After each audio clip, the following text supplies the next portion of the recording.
திருவாரூர் மாவட்டம் மன்னார்குடி அருகே முன்விரோதம் காரணமாக 7 பேர் கொண்ட கும்பல் லாரி ஓட்டுநர் சத்தியமூர்த்தி என்பவரை கொலை செய்த சம்பவம் அப்பகுதி மக்களிடையே பெரும் அதிர்ச்சியை ஏற்படுத்தியுள்ளது.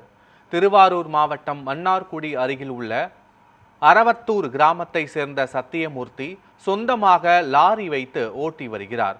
ஒரு தினங்களுக்கு முன்பு வீட்டில் இருந்த அவரிடம் செல்போனில் தொடர்பு கொண்டு பேசிய சிலர் தனியாக பேச வேண்டும் என அழைத்ததாகவும், இதையடுத்து அவர் தனது இருசக்கர வாகனத்தில் சென்றதாகவும் கூறப்படுகிறது. அங்கு சென்றபோது இரு தரப்பினருக்கும் இடையே வாக்குவாதம் ஏற்பட்டு மர்ம கும்பல் மறைத்து வைத்திருந்த அரிவாள் உள்ளிட்ட ஆயுதங்களை கொண்டு அவரை சரமாரியாக தாக்கியதில் சத்தியமூர்த்தி சம்பவ இடத்திலேயே உயிரிழந்துள்ளார். தகவல் அறிந்து சம்பவ இடத்திற்கு விரைந்த போலீசார் உடலை மீட்டு பிரேத பரிசோதனைக்காக அரசு மருத்துவமனைக்கு அனுப்பி வைத்தனர்.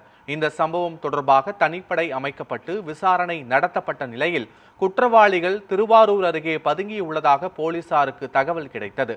இந்த சம்பவத்தில் தொடர்புடைய மணிகண்டன், இளமாறன், அரவிந்த், பிரவீன், வினோத்குமார், லெனின், சூரிய பிரசாத் உள்ளிட்ட 7 பேரையும் காவல்துறையினர் கைது செய்தனர். விசாரணையில் முன்விரோதம் காரணமாக கொலை நடந்தது தெரிய வந்துள்ளது.